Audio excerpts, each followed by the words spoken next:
Everybody was sort of doing their own thing that day, getting ready for parties and whatnot.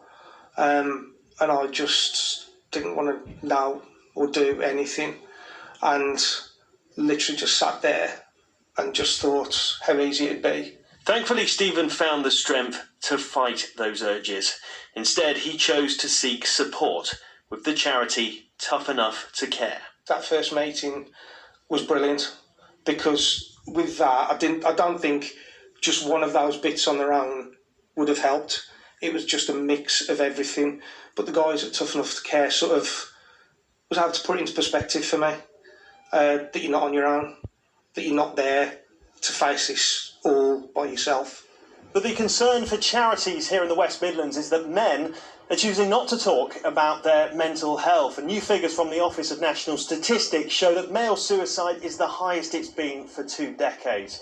There is concern now about the pandemic too, with people unable to socialise properly, with men losing their jobs, and of course some people having to deal with family loss. Understandably, charities are worried about the potential of a second wave.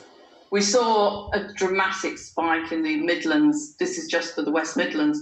There were around sort of 3,000 calls a month at the beginning of the year, and that spiked to well over 5, approaching 6,000 at the peak of the epidemic. And although it's settling down, it's still settling down to a much higher level. And I think a second wave will reinforce people's concerns. Stephen says there's only one way to deal with those concerns, and that's to talk. That is the hardest bit, to get it out, to get those words out, to say, I'm as big and tough and strong as I am, but I need help. I really, really need help, and please come and help me.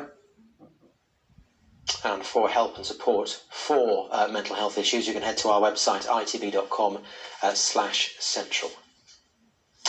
Next, a woman from Worcester says she wants to tackle the ignorance around so-called invisible conditions. Donna Saunders has rheumatoid arthritis. She was diagnosed at 21, but says people often think it's an older person's condition, and she's been abused for using her blue badge. Andy Bevan reports. I have RA. We have RA. If you think it's just old people, think again. This video makes it clear rheumatoid arthritis can affect anyone of any age. The autoimmune disease is often confused with osteoarthritis, stiff joints common